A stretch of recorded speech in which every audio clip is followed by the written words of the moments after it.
Hola, muy buenos días. Soy la profesora Liliana Soto Riquelme, matrona docente del Departamento de Salud Fetal y Neonatal de la Universidad de Valparaíso, y hoy día les voy a presentar el tema vacunación en recién nacidos y cadena de frío. ¿Cuáles son nuestros resultados de aprendizaje? Primero, conocer la vacuna BCG y vacuna hepatitis B, su técnica de administración y las patologías que previenen. Conocer los distintos aspectos a considerar para el establecimiento adecuado de la cadena de frío en la mantención y conservación de las vacunas. Y por supuesto, reconocer nuestro rol profesional en la administración de la vacuna BCG y vacuna hepatitis B, considerando la vigilancia y mantención de la cadena de frío en todo momento. Ahora veremos la vacuna BCG, que nos ayuda a prevenir las formas invasoras de la tuberculosis. Es una vacuna liofilizada, lo que significa que pasa por un proceso de deshidratación para transformarla en un polvo que permite conservarla y transportarla sin perder sus propiedades inmunogénicas para su administración. Contiene una suspensión de bacilos vivos atenuados de la cepa Mycobacterium bovis y es preparada a partir de una única cepa estándar mantenida y suministrada anualmente por el Instituto Pasteur de París a los laboratorios que la producen. Su nombre BCG, que significa Bacillus de Calmette-Guerin, fue puesto en honor a los investigadores franceses que la atenuaron. Protege de las formas graves de tuberculosis, en especial la tuberculosis miliar y la meningitis tuberculosa. ¿Qué es la tuberculosis miliar? Aquella que es diseminada, y la meningitis tuberculosa afecta lo que es el sistema nervioso central. El agente que la produce es la bacteria Mycobacterium tuberculosis en su variedad hominis, más conocida como bacilo de Koch. ¿A quienes se administra? A todo aquel recién nacido con peso igual o mayor a 2000 gramos antes de su egreso hospitalario. A aquellos menores de 1 año que no fueron vacunados al nacer, y a los menores de 5 años que fueron expuestos a personas con tuberculosis bacilífera al término de su quimioprofilaxis y que no fueron vacunados con BCG. Como contraindicaciones tenemos a aquellos recién nacidos con menos de 2000 gramos de peso. La idea es que cuando alcancen los 2 kilos necesarios para su administración se vacunen. Aquellos recién nacidos con infección VIH sintomática, los que tienen enfermedades cutáneas extensas sobreinfectadas, sobre todo en el sitio de punción, los recién nacidos con tratamientos que causen inmunosupresión y frente a la eritroblastosis fetal. Su presentación es un vial color ámbar, como vemos acá. Ámbar es este color más café que tiene este vial o frasco ampolla conteniendo este polvo liofilizado para protegerlo de la luz. Como está liofilizada, se debe mezclar con un solvente específico que contiene 1 ml para esta vacuna. Su conservación debe ser mantenida entre 2 y 8 grados Celsius y debe protegerse permanentemente de la luz para no perder sus propiedades. Una vez que se reconstituye, tiene una duración solo de 4 horas para ser administrada. No podemos pasar de este tiempo para su administración. Como esquema de vacunación, se administra una dosis única de 0,05 ml y no se repite su administración en la vida de la persona. Su dosis, vía y sitio de administración es lo siguiente.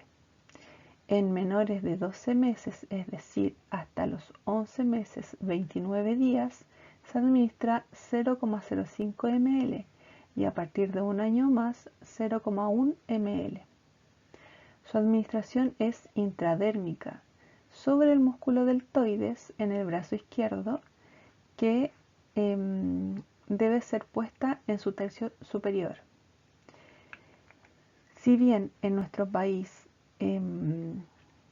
está estandarizado administrarla en el brazo izquierdo para que se facilite buscar la cicatriz que genera, si por ejemplo es administrada en otro sitio de punción, no va a perder sus propiedades. En otros países, por ejemplo, está estandarizado que sea en el brazo derecho o en la cadera, pero en nuestro país es el brazo izquierdo. Se debe usar una jeringa de 1 ml para su administración, es decir, una jeringa de tuberculina, con una aguja 27G. Y su inmunidad se estima que no es mayor a 10 años. La vacuna BCG genera reacciones normales después de ser administrada. Cuando se administra, se debe formar una pápula blanca que se reabsorbe y entre 2 y 3 días después aparece un nódulo plano de 3 milímetros con reacción eritematosa que puede desaparecer o persistir, aumentando su tamaño, elevándose y adquiriendo un tono rojizo de mayor intensidad. Entre 2 y 3 semanas, este nódulo continúa su crecimiento y se produce una pequeña ulceración con salida de material seropurulento con lenta cicatrización.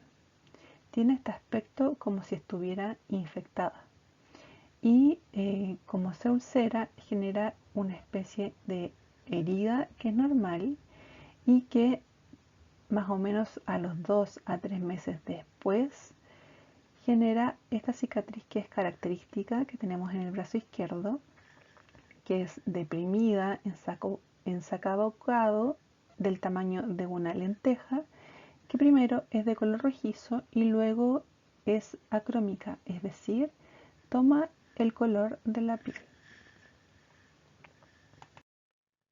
Dentro de las reacciones adversas que puede ocasionar esta vacuna, nos encontramos con complicaciones poco frecuentes que incluyen la ulceración persistente, la aparición de abscesos, la adenitis supurativa, la osteoitis, que es la inflamación ósea de las personas afectadas por esta complicación, y la infección diseminada con el bacilo. El riesgo de reacciones adversas está relacionado con la cepa utilizada por el fabricante, es decir, hay un aumento en la posibilidad de reacciones adversas por la producción en laboratorios que no utilizan la cepa entregada por el Instituto Pasteur. El uso de un exceso de dosis en la administración de esta vacuna, la edad del niño, la técnica de aplicación en la cual no queda la vacuna en el espacio intradérmico, sino que pasa al espacio subcutáneo, la destreza del vacunador y en algunos casos con alteraciones de la inmunidad del recién nacido. Si la vamos a administrar, lo primero que debemos hacer es considerar los materiales que vamos a utilizar. Lo primero que necesitamos es el frasco de vacuna BCG. Una ampolla de diluyente de 1 ml que, como les contaba, es específico para esta vacuna. Un termo con termómetro y unidades refrigerantes para mantener la temperatura entre 2 y 8 grados, que nos permite conservar la vacuna antes de ser administrada. Y esto es porque debe permanecer bajo los estándares de la cadena de frío vigente. Una bandeja limpia y aseptizada, una jeringa de 1 o 3 cc más una aguja 23G o 25G para realizar la mezcla. Y jeringa de tuberculina o de insulina con aguja 27G para poder administrarla y lograr formar la pápula en la zona intradérmica, que es un sitio bastante delgadito en el cual debemos dejar puesta la vacuna. ¿Cómo es su preparación? Es decir, cómo se debe disolver esta vacuna que está liofilizada con este diluyente específico. Debemos preparar el termo primero con las unidades refrigerantes y esperar a que alcance la temperatura de 2 a 8 grados Celsius. Esto más o menos se demora entre 15 a 30 minutos. Debemos reunir los materiales a usar y dejar sobre la bandeja limpia.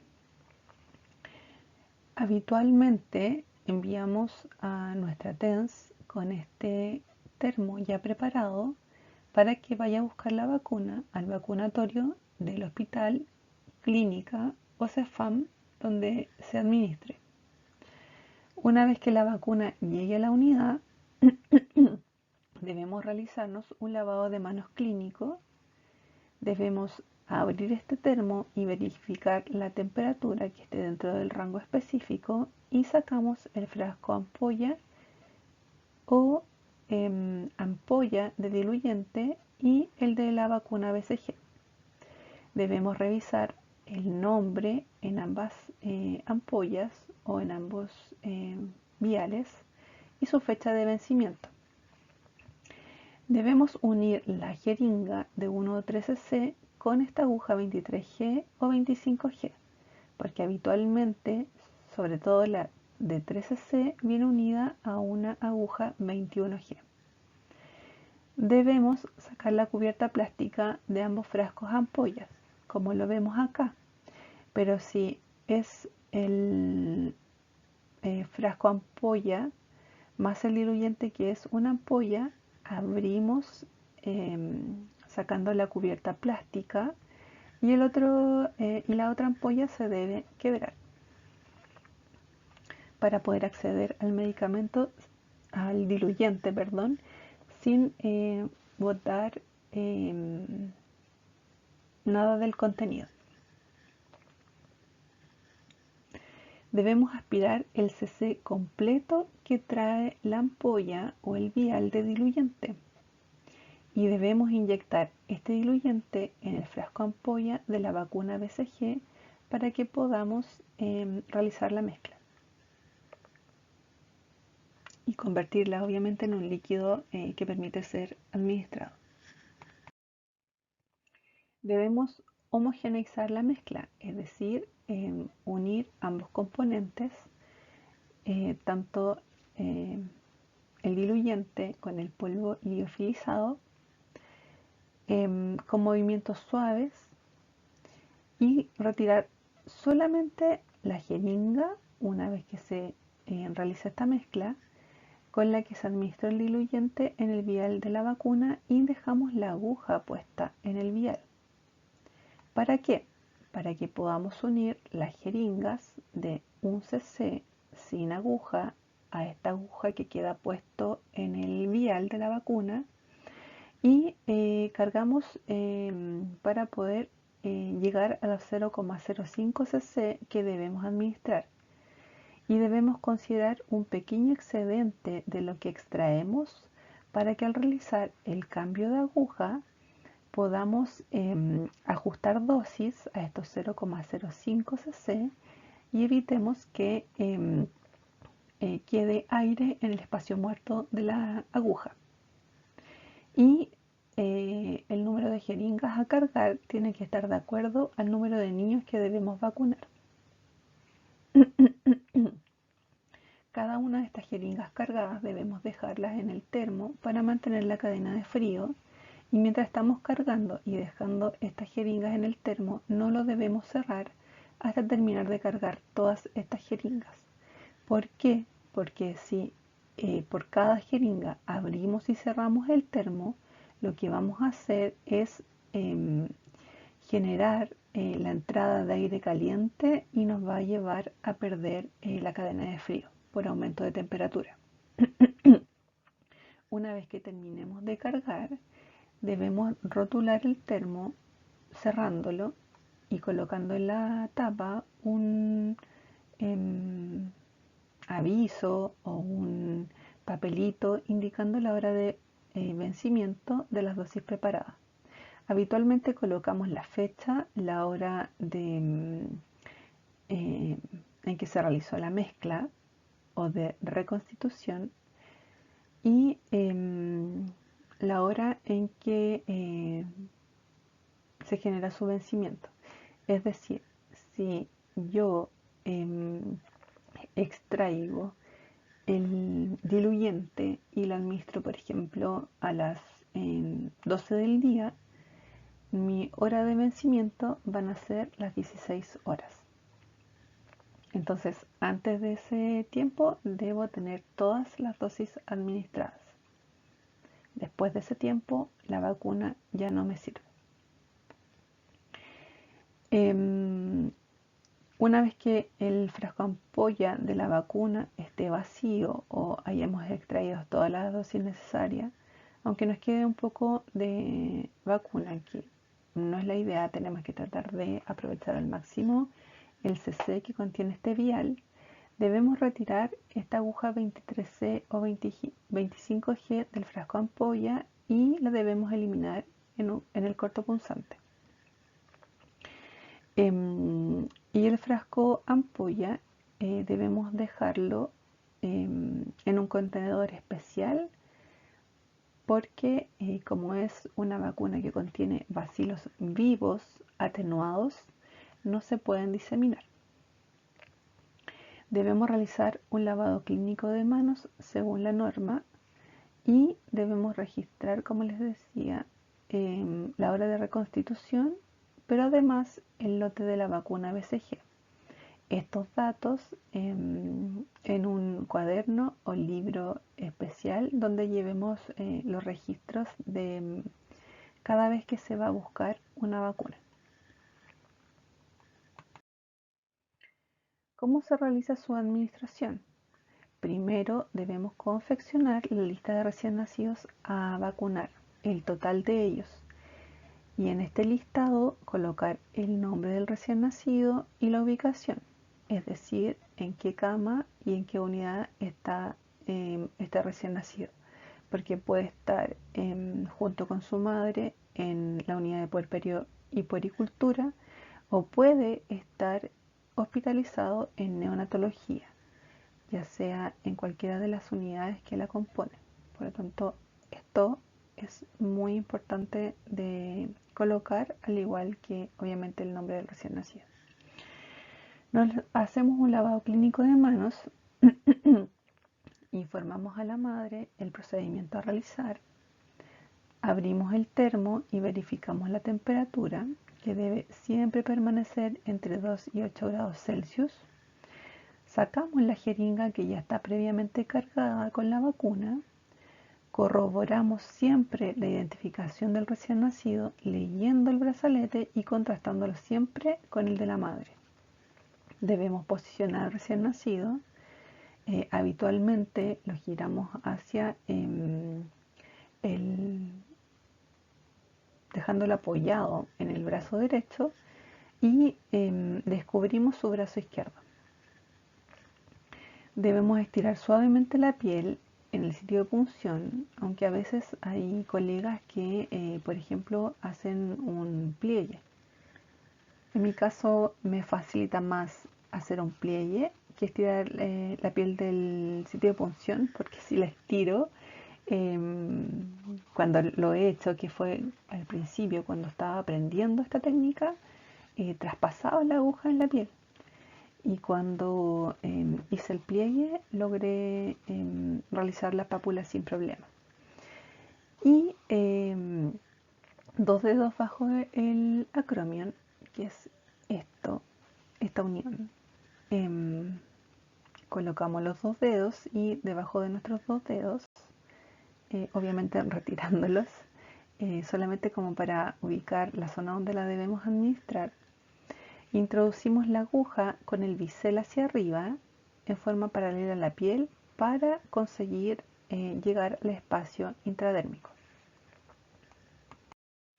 Debemos inyectar la dosis completa de la vacuna, es decir, los 0,05 ml que contiene la jeringa, verificando la formación de la pápula correspondiente.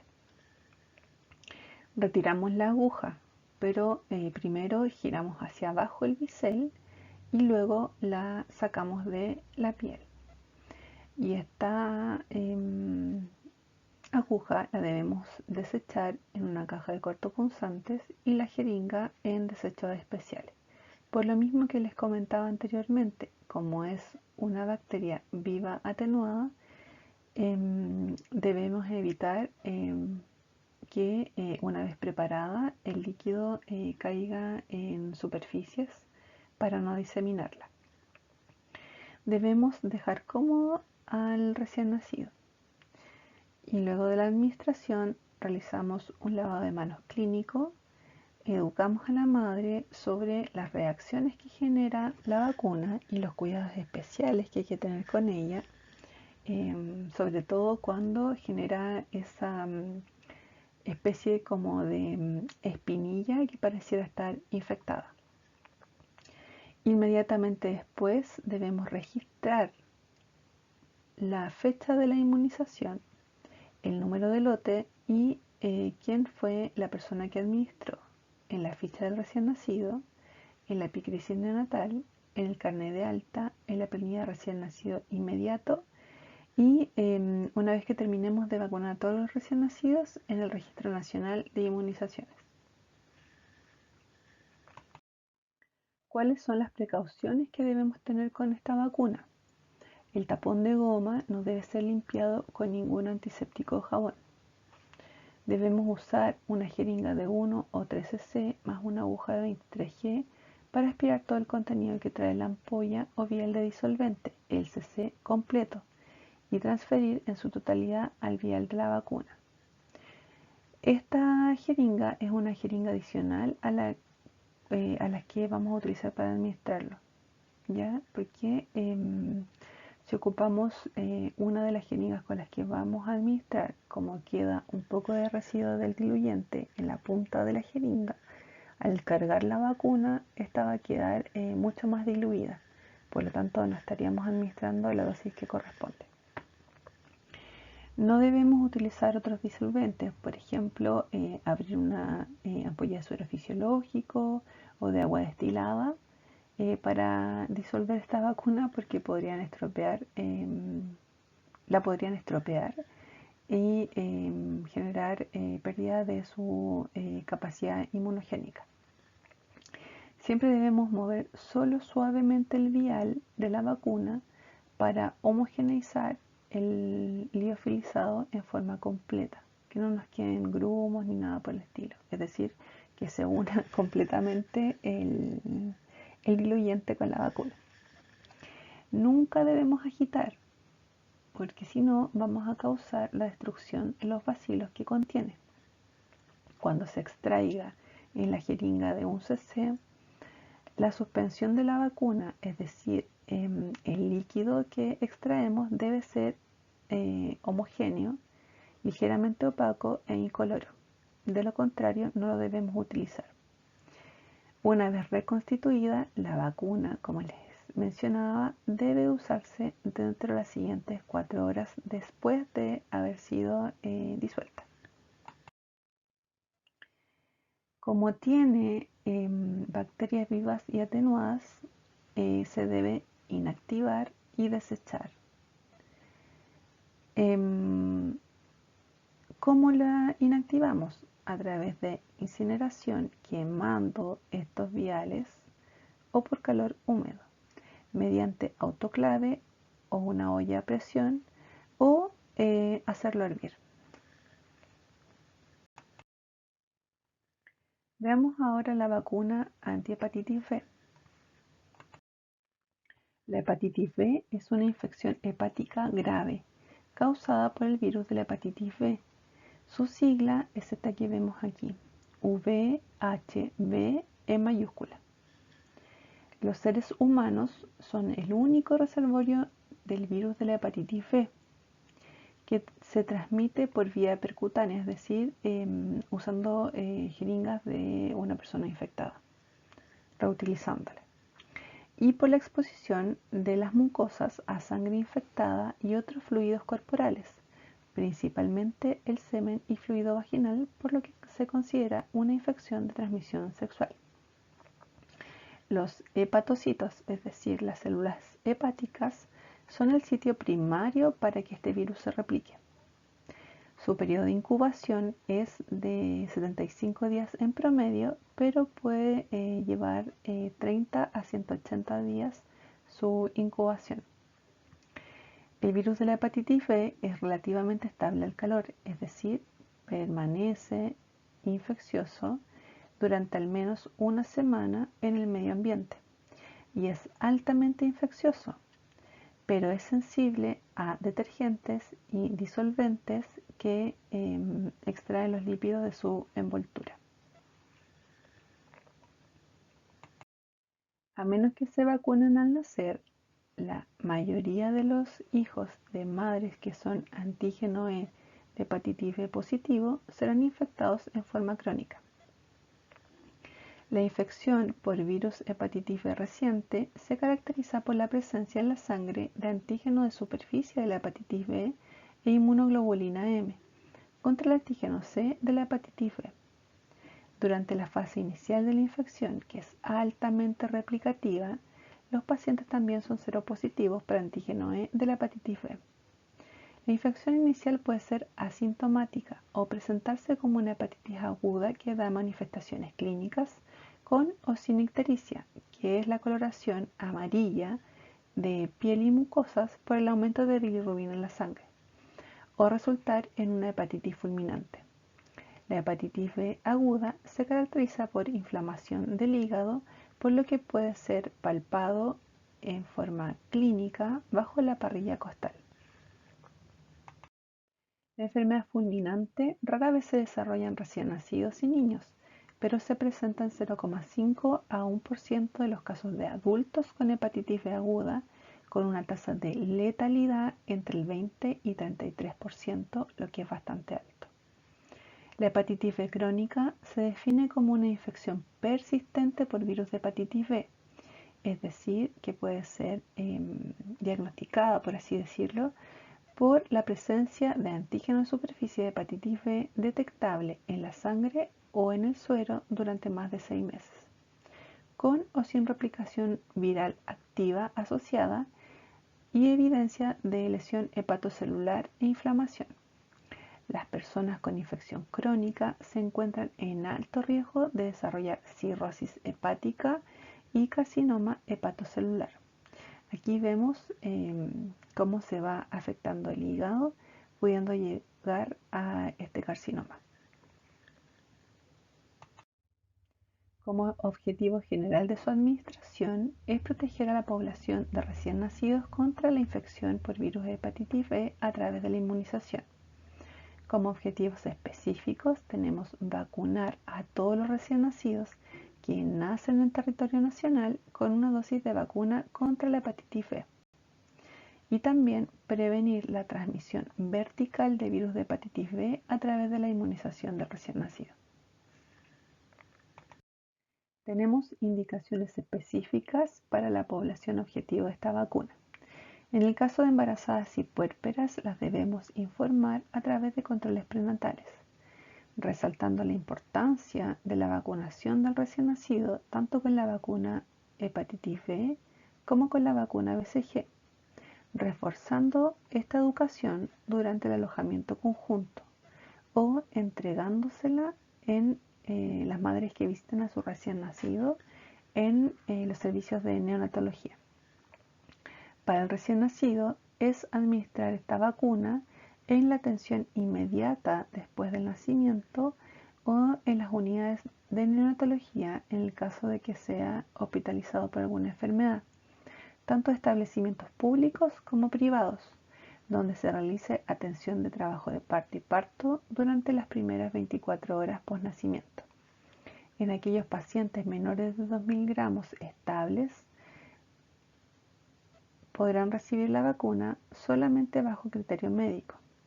pero si pesan menos de 2000 gramos y están médicamente inestables, no pueden recibir la vacuna hasta lograr los siguientes criterios: que alcancen un peso mayor a 2000 gramos y que se estabilicen sus parámetros, lo que debe ser indicado por médico. En aquellos recién nacidos hospitalizados, pueden recibir la vacuna hasta los 7 días post nacimiento. Pasados los 7 días, deben continuar con el esquema habitual de vacunación hexavalente a los 2, 4, 6 y 18 meses. En aquellos recién nacidos que nacen fuera de un servicio de obstetricia y ginecología, se debe realizar la vacunación dentro de las 72 horas siguientes al nacimiento. Se deben activar todos los protocolos de la red de referencia y contrarreferencia disponible para lograr la vacunación en el plazo establecido. En el caso de no realizar la vacuna dentro de estas 72 horas, se debe iniciar el esquema de vacunación según el calendario vigente a los 2, 4, 6 y 18 meses con la vacuna hexavalente. En aquellos hijos de madre antígeno de superficie de la hepatitis B positiva, si se cuenta con este antecedente de que es portadora de este antígeno, se debe administrar inmunoglobulina específica antihepatitis B y deben ser vacunados contra la hepatitis B en forma simultánea durante las primeras 12 horas siguientes al nacimiento, independiente de la edad gestacional y del peso al nacer. Posteriormente deberán continuar con el esquema de vacunación determinado según el Programa Nacional de Inmunización a los 2, 4, 6 y 18 meses con la vacuna hexavalente. Y hay que considerar y tener muy claro que los hijos de madre antígeno S de la hepatitis B positiva no está contraindicada la lactancia materna, se les puede dar pecho. Que hayan recibido esta inmunoglobulina específica antihepatitis B y hayan sido vacunados contra la hepatitis B al nacer. Si no reciben esta inmunoglobulina y no han sido vacunados, ahí debemos suspender la lactancia materna hasta que cumpla con estos requisitos. Como vemos acá, la vacuna viene en formato pediátrico y en formato para adultos. La primera diferenciación que podemos ver es que la vacuna pediátrica es de tapa amarilla y la vacuna para adultos es de tapa blanca. La de recién nacido o pediátrica trae 0,5 ml, mientras que la de adultos trae 1 ml. De todas maneras, si están estas diferencias específicas, siempre debemos corroborar leyendo la etiqueta para que corresponda a la dosis que debemos administrar y a la vacuna que debemos administrar al recién nacido. ¿Por qué? Porque la vacuna de adultos tiene otros componentes específicos para su conservación. Como composición, cada vacuna trae un principio activo que es el antígeno de superficie de hepatitis B purificado. Como adyuvante hay un gel que es el de hidróxido de aluminio. Como preservante está el timerosal y como excipientes está el fosfato de potasio monobásico, fosfato de potasio bifásico y cloruro de sodio. Su forma farmacéutica es un vial monodosis, es decir, cada frasco ampolla nos permite vacunar solamente a un recién nacido. Su apariencia física es una suspensión blanca levemente opalescente que debe agitarse suavemente antes de la administración porque al ser almacenada puede formarse un fino depósito blanco con un sobrenadante transparente incoloro. Es decir, es como si haya un polvo que decanta en la base del vial. La administración está destinada exclusivamente al uso intramuscular, Por lo tanto, la jeringa con su aguja debemos colocarla totalmente alineada contra la pierna del recién nacido, que es donde se administra. Su presentación en el envase secundario, es decir, la cajita donde viene esta vacuna, es 10 viales con monodosis de 0,5 ml. Como contraindicaciones, la vacuna contra la hepatitis B está contraindicada en personas con hipersensibilidad frente a cualquier componente de esta vacuna. Como observaciones, tenemos que debido a que los recién nacidos no han recibido ninguna dosis anterior de la vacuna contra virus de hepatitis B, no existe contraindicación para la administración de la dosis al momento de nacer. De todas maneras, en puerperio y puericultura debe confirmarse que haya sido vacunado. El bajo peso al nacer. Niños pequeños para la gestacional o prematuros no tienen contraindicación de la vacuna. Sin embargo, como les comentaba anteriormente, la eficacia de esta vacuna disminuye si el peso del recién nacido es menor de 2.000 gramos. Y tampoco está contraindicada esta vacuna en hijos de madre infectados por VIH o que tengan ictericia. Como advertencias y precauciones, la administración de esta vacuna debe ser postergada en pacientes que sufran una enfermedad febril severa aguda y se considera que la protección no puede alcanzarse con la vacunación de pacientes con un estado latente o progresivo de hepatitis B. La administración de esta vacuna se realiza por vía intramuscular en un ángulo de 90 grados y ocupando una aguja 25G. Para preparar la vacuna hay que considerar que viene en un frasco ampolla en monodosis de 0,5 ml. Esta vacuna debe ser cargada en una jeringa de tuberculina o de 3cc, dependiendo de la disponibilidad que tengamos en el lugar donde realizamos la práctica o estemos trabajando, y debemos extraer la totalidad de la solución que viene en el vial. Una vez que carguemos la jeringa, debemos hacer cambio de aguja a una 25G para la punción del recién nacido. ¿Dónde la debemos colocar? En el músculo vasto externo, en el tercio medio de la cara lateral del muslo derecho. La técnica que debemos ocupar es limpiar la zona con tórula seca y nunca con una tórula con alcohol. Debemos tener la zona descubierta en su totalidad. Inmovilizamos la pierna del recién nacido. Definimos la zona de punción que vamos a aclarar en la siguiente diapositiva. Sujetamos esta zona de administración con el dedo índice y pulgar y realizamos la punción en un ángulo de 90 grados con un movimiento rápido y seguro. Administramos la solución de manera rápida y sin aspirar. Esto es muy importante porque la técnica de administración de medicamentos por vía intramuscular requiere el aspirado previo antes de administrar el medicamento para corroborar si es que hemos caído o no en un vaso sanguíneo, y en ese caso debemos cambiar la posición de la aguja para que no nos refluya sangre. Esa es la indicación de la técnica para la administración de medicamentos por vía intramuscular, pero para esta vacuna no debemos aspirar. Y una vez que administramos la vacuna, debemos colocar una tórula seca, retiramos rápidamente la aguja y sostenemos este algodón contra el sitio de punción para su hemostasia. Acá tenemos las imágenes de cómo debemos posicionar la jeringa para que la aguja ingrese y alcance el músculo.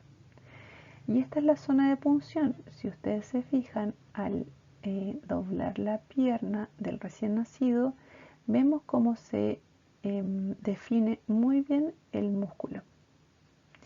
y al centro de esta cara anterolateral debemos administrar la vacuna.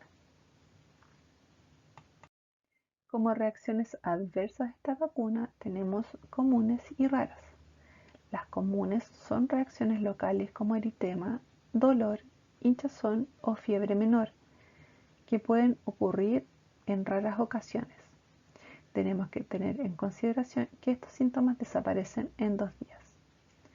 Las raras son hipertermia, reacciones sistémicas como desfallecimiento, astenia, cefalea, náuseas, vómitos, mialgia y artritis. También rash cutáneo y aumento transitorio de las transaminasas. Vamos a ver ahora aspectos para una vacunación segura. Siempre debemos confirmar la identificación del recién nacido a vacunar, verificando su brazalete y contrarrestándolo con el brazalete de la madre en la atención inmediata. Confirmar que la persona no haya sido vacunada previamente. Al revisar la identificación del recién nacido, la ficha clínica de la madre y del recién nacido, revisando el Registro Nacional de Inmunizaciones u otro registro clínico electrónico del historial de vacunas, nos aseguramos que no haya sido vacunado. Obviamente, si vacunamos a un recién nacido en atención inmediata, luego de que se produjo su nacimiento, tenemos la seguridad de que esta vacuna no ha sido administrada en forma previa. Debemos leer atentamente el folleto de la vacuna y verificar que no existen contraindicaciones para su administración. En el caso del recién nacido, como no existe historia de anafilaxia previa o reacción alérgica a los componentes de la vacuna, se debe realizar la vacunación e informar a la madre los posibles efectos post-vacuna, tales como estas reacciones locales definidas. Debemos chequear todos los correctos: paciente correcto, edad correcta, vacuna correcta, dosis, registro, vía correcta y verificar alergias en dosis previa o algún componente de la vacuna. Pero en el recién nacido no aplica este criterio. Antes de administrar, debemos revisar la fecha de vencimiento y aspecto físico de la vacuna. Debemos recordar que si aparece el mes año, el vencimiento es el último día de ese mes. Y debemos revisar la apariencia y presencia de cuerpos extraños. Debemos conservar siempre la cadena de frío. En caso de pérdida de la cadena de frío, se debe notificar. Debemos administrar la vacuna según lo establecido en la norma técnica vigente. En este caso, en la norma general técnica sobre procedimientos operativos estandarizados para asegurar la calidad en la ejecución del Programa Nacional de Inmunizaciones. Debemos registrar la inmunización en forma correcta y oportuna. Debemos observar al recién nacido al menos 30 minutos después de la vacunación, verificando posibles eventos adversos, para poder entregar la atención oportuna en caso de ser necesario. Si ocurren estos eventos adversos y errores programáticos, debemos notificarlo. Y se conocen como ESAVI-EPRO, los cuales tienen un formulario de notificación específica. Debemos eliminar correctamente todos los elementos utilizados en la vacunación. Todas las jeringas con o sin remanente de la dosis en contenedores de residuos especiales. No debemos recapsular la aguja y debemos dar un uso correcto a los contenedores de residuos especiales, respetando el nivel de llenado y realizando una rotulación correcta de este. ¿Qué son los ESAVI-EPRO? Vamos a considerar la vigilancia y la notificación de los ESAVI-EPRO. ¿Qué significa SAVI? son aquellos eventos supuestamente atribuidos a vacunas e inmunizaciones. Eso significa su sigla.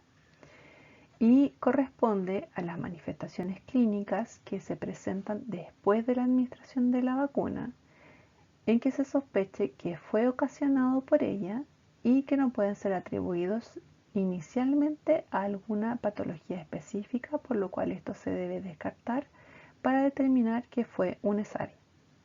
Para realizar la vigilancia de los ESAVI se han establecido los lineamientos que permiten notificar y realizar el seguimiento de estos eventos relacionados a la vacunación y o a la ejecución de este programa. Los EPRO son errores programáticos y corresponden a los eventos relacionados con los aspectos operativos de la vacunación, es decir, su producción, su transporte, la mantención de la cadena de frío, su administración. Por cuanto es importante que se notifique en forma oportuna y tomar todas las medidas necesarias a fin de minimizar la probabilidad de ocurrencia. Para información sobre las reacciones esperadas de esta vacuna, el equipo de salud debe leer el folleto profesional que provee el fabricante. ¿Quiénes son los responsables de la notificación? Es a nivel ejecutor, es decir, quienes administran la vacuna. Centro asistencial notificador o centro asistencial vacunador público y privado en convenio. Esta es la guía de vacunación segura en que se considera el sistema de notificación, evaluación e investigación de ESAVI-EPRO, que es del 2013.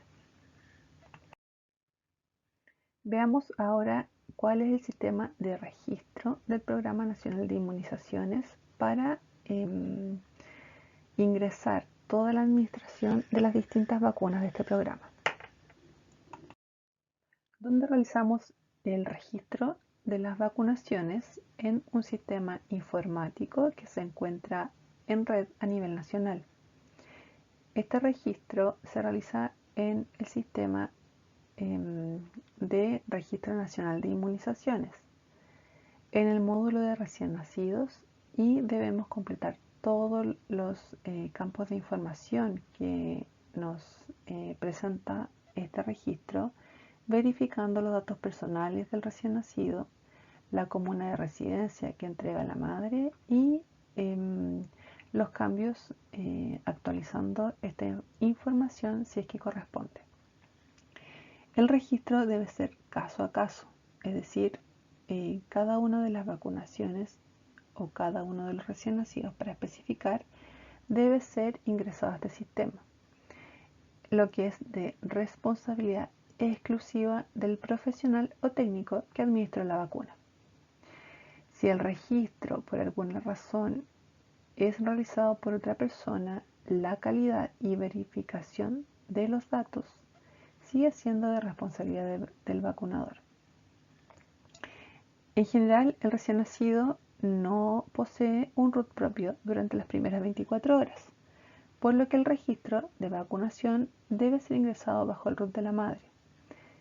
Si ella no cuenta con esta identificación, puede ser ingresado con otro documento de identificación, por ejemplo, el pasaporte. El registro debe permitir la trazabilidad del recién nacido vacunado, comuna de residencia, el vacunador que administró la vacuna, el lote de la vacuna administrada, el lugar donde se administró y la fecha de vencimiento. Al momento del alta, el lactante debe ingresar con un carnet de vacunación o documento que verifique la administración de las vacunas. Además, debe estar señalada la fecha de vacunación y el número de lote de la vacuna. Acá vemos una imagen cuando abrimos este sistema de Registro Nacional de Inmunizaciones. Nos tenemos que ir primero al campo de inmunizaciones y en este cliqueamos en recién nacido y nos va a aparecer los datos que pide, que es el root, común de residencia, vacunador y el tipo de vacuna que estamos administrando, o BCG o hepatitis B. Veamos ahora los aspectos relacionados con la cadena de frío. ¿Qué es cadena de frío?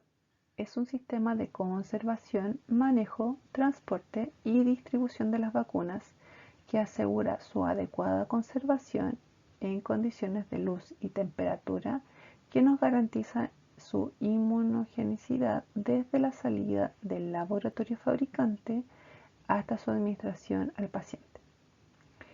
Su funcionamiento y su estricto cumplimiento constituyen la base de la eficacia de todo programa de vacunación. En el caso de que se rompa esta cadena de frío, va a tener implicancias sobre la efectividad de las vacunas, ya que reduce su potencia, contribuyendo al fracaso primario de estas. La finalidad de la cadena de frío es no perder la capacidad inmunizante de las vacunas en ningún momento, y la temperatura ideal siempre es entre 2 y 8 grados Celsius. Como elementos de la cadena de frío tenemos recursos humanos, recursos materiales y recursos económicos. Dentro del recurso humano debemos considerar a todas aquellas personas que de manera directa o indirecta tienen que organizar, manipular, transportar, distribuir y administrar las vacunas, o vigilar los equipos frigoríficos donde se conservan. El recurso material incluye el equipo indispensable para almacenar, conservar y trasladar las vacunas de un lugar a otro, es decir, equipos frigoríficos para su mantención hasta que pueda ser trasladada por camiones refrigerados, y también debemos considerar los termos, cajas frías, termómetros, alarmas y graficadores. Los recursos financieros son todos aquellos medios económicos necesarios para asegurar la operatividad de los recursos humanos y materiales, así como el funcionamiento del sistema. Como recursos materiales tenemos el refrigerador, termos, termómetros, unidades refrigerantes y todas las condicionantes para el adecuado traslado de las vacunas. Como vemos, puede ser un refrigerador doméstico, asegurando que la temperatura sea superior a los 2 grados Celsius, pero inferior a los 8, dentro de ese rango. Un termómetro que idealmente debe ser digital para que esté fuera del refrigerador, de manera de poder ver la temperatura máxima, mínima y actual antes de abrir el refrigerador para extraer la vacuna. Unidades refrigerantes, que hay de dos tipos: paquetes de agua que van a contener agua y tienen tapa rosca, y los paquetes eutécticos que contienen una solución eutéctica, gel, líquido de color o transparente, y que tiene una tapa sellada, por lo tanto el contenido no se puede cambiar. El paquete de agua es un paquete frío solamente relleno con agua, y se tiene que usar después de congelarse, escuchando que la superficie de su contenido se mueve levemente dentro del paquete frío. La temperatura de todo el paquete estará siempre por encima de 0 grados Celsius.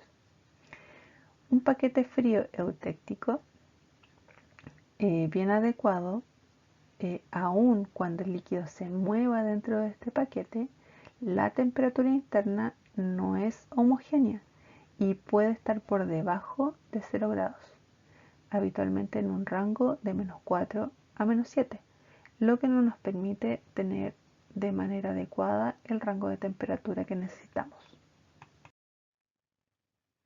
Las cajas frías, como vemos en estas imágenes, es una caja cuya estructura aislante de poliuretano puede estar recubierta con plástico u otro material. Se emplea en el traslado de vacunas desde el nivel nacional al regional y desde al nivel operativo donde se administra la vacuna.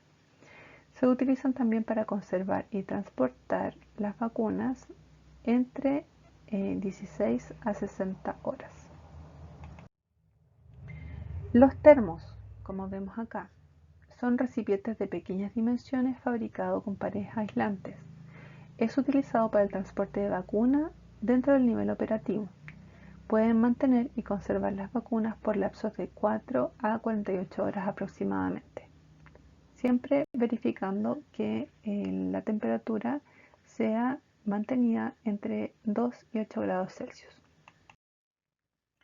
La preparación del termo debe considerar que se conozcan y cumplan con las normas indicadas para mantener las vacunas dentro de los rangos de temperatura establecidos.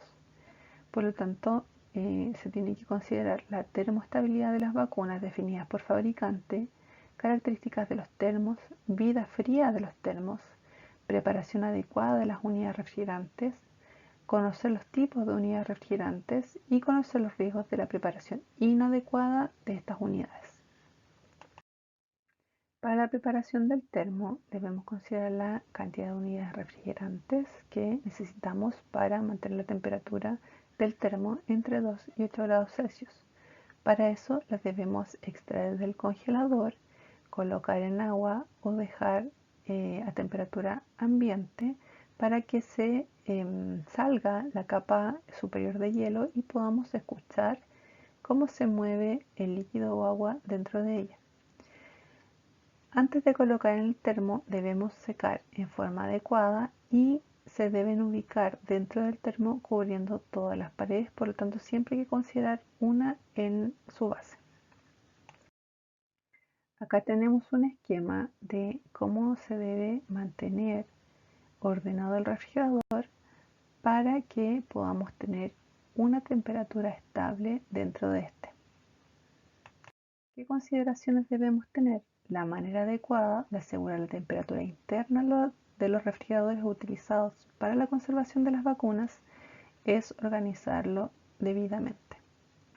Para esto se debe mantener dentro del refrigerador las bandejas de deshielo que están acá debajo del congelador y la verdulera en su lugar correspondiente, que es esta como cajita de plástico que está en la zona inferior. Diariamente debemos colocar el número de unidades refrigerantes en el congelador que el sistema es capaz de congelar en 24 horas. Los paquetes que están congelados pueden ser colocados uno sobre otro a un lado del congelador hasta ser utilizados. Las unidades refrigerantes que se necesita congelar deben estar previamente fríos.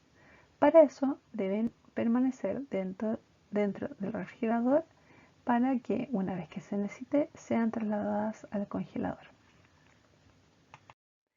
Debemos ubicar las vacunas en cada uno de los niveles interiores del refrigerador y nunca colocarlos en la puerta. Debemos mantener esta última bandeja que corresponde a la verdulera sin tapa y dentro de ella vamos a colocar botellas con agua que tienen que estar bien distribuidas, que nos va a servir como acumuladores de frío o masa térmica. El total de vacunas, solventes y botellas de agua deben ocupar como máximo la mitad del espacio disponible en el refrigerador para que pueda circular el aire de manera adecuada. No se pueden apilar tanto para que transite adecuadamente el aire frío entre una zona y otra. Si ocupa un espacio mayor, puede no existir la suficiente circulación de aire para mantener las vacunas a temperatura adecuada. Y nunca, nunca, nunca almacenar algún material que no sean vacunas, por ejemplo, alimentos o bebidas junto con ellas. Las vacunas con fecha de vencimiento más próxima es decir, que se van a vencer en los próximos meses, en los próximos días, se deben colocar de forma que estén más fácilmente accesibles que aquellas con fecha de caducidad posterior. Debemos retirar lo antes posible las vacunas vencidas del refrigerador para evitar su uso en forma accidental. Otras recomendaciones para la mantención adecuada de las vacunas dentro del refrigerador es que se deben almacenar en un refrigerador exclusivo para ellas, que debe ser identificado con un letrero afuera de la puerta. El enchufe al que se conecta al refrigerador también debe ser exclusivo y debe estar rotulado con estas palabras: enchufe exclusivo, prohibido desenchufar. No debemos abrir el refrigerador innecesariamente y las vacunas virales deben quedar separadas de las bacterianas. Obviamente, siempre que vayamos a extraer una vacuna, debemos realizar higienización de las manos antes y después de abrir el refrigerador. Otros recursos materiales que debemos tener considerados son todos aquellos que nos permitan transportar las vacunas, como vehículos frigoríficos, neveras portátiles, cajas isotérmicas, acumuladores de frío congelados, y para mantener el control de la temperatura, indicadores tiempo, temperatura y de calor o congelación. Acá están todos los elementos de logística de la cadena de frío que nos permite mantener la temperatura adecuada de las vacunas. ¿Qué pasa si se interrumpe la cadena de frío? ¿Cuáles son sus condicionantes para romperla? Aumento del calor, aumento del frío o un tiempo excesivo de almacenamiento de las vacunas.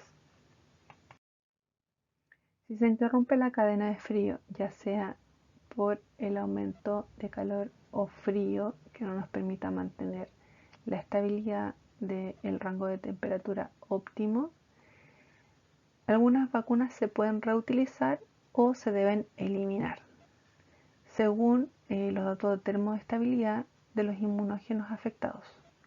Si una vacuna se llega a congelar, los inmunógenos no son aptos para ser utilizados y se deben desechar por incineración. ¿Qué hacer en caso de que se corte la energía eléctrica? Si no se dispone de un generador o un equipo de electrógeno, se debe sellar el refrigerador con cinta adhesiva. Esto nos permite mantener la temperatura en rangos aceptables hasta un tiempo máximo de 4 horas. Si no se repone el suministro eléctrico dentro de estas 4 horas, se debe traspasar las vacunas a cajas térmicas, controlar las temperaturas del interior de las cajas cada 6 horas y realizar cambio de unidades refrigerantes, aumentar o disminuir su número si la temperatura no se mantiene en rango entre 2 y 8 grados Celsius. Si no se dispone de cajas frías, se debe notificar inmediatamente. Una vez que la energía eléctrica regresa, no debemos abrir el refrigerador hasta que la temperatura sea menor a 8 grados Celsius. Debemos preparar un informe de la situación y enviar a las autoridades pertinentes. Se debe registrar la fecha y hora de inicio y reposición de la energía eléctrica en el libro de novedades o de entrega de turno. Si existe un quiebre de la cadena de frío, es decir, no nos mantenemos en el rango de 2 y 8 grados Celsius, la persona encargada del programa debe llenar el formulario respectivo que debe ser enviado al referente del programa en el servicio de salud correspondiente. Muchas gracias.